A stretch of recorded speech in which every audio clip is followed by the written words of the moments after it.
I'm the Reverend Dr. Bruce Wismer, a co-pastor at Pine Shores Presbyterian Church in Sarasota, Florida. And I have been responding to congregational trauma for over 10 years.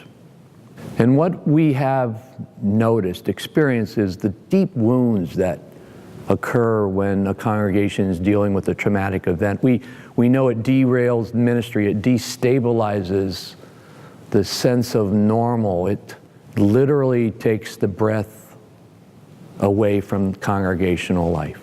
What we've learned is that how the leader leads will influence how the body follows, how the community of faith follows. And so our experience tells us that we have to pay attention to the head. The head influences the body.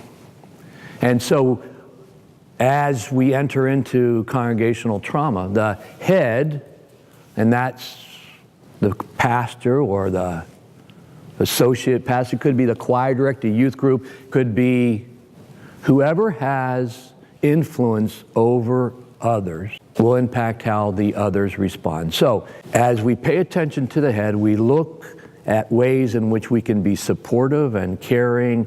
We look for ways in which we can be encouraging and help them equip their congregation, their choir, their youth group. We also know that the opposite is also true, that if the head, the leader, functions in an unhealthy way, it is more likely that the body will also respond in an unhealthy way. So we pay attention to the head because it has the greatest power to influence the body in recovering, in dealing with the traumatic event that wounded their life. Then we gotta let the heads do their thing, and because they're the ones that have the most impact on the people they deal with, their congregation, their choirs, their youth group. Let them use the leadership, the skills, their gifts, their commitment to help the body stabilize from the trauma. Help the body realize a new sense of vision, mission that help them to breathe again, help them back to sing again, to be who they are as a community of faith. We walk alongside the leaders, embodying a little less anxiety for them.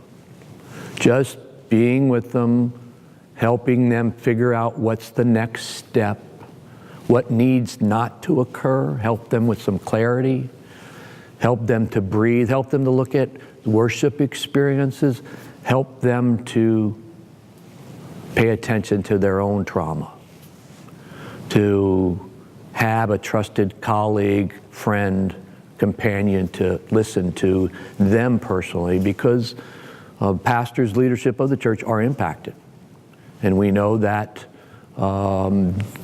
we have to pay attention to them in order for them to be healthier, to pay attention to others. We found in a number of experiences that the pastor, the leadership, they overfunction. They want to work through the trauma. And we also know that it doesn't work that way. You can't work through the trauma. You can't go 150 miles an hour and think you're going to fix the trauma. So what we do is we invite the heads, the pastors, the youth group leaders, the choir directors, to actually slow back down, to be aware of the most important elements in the life of the community because of their being wounded and hurt.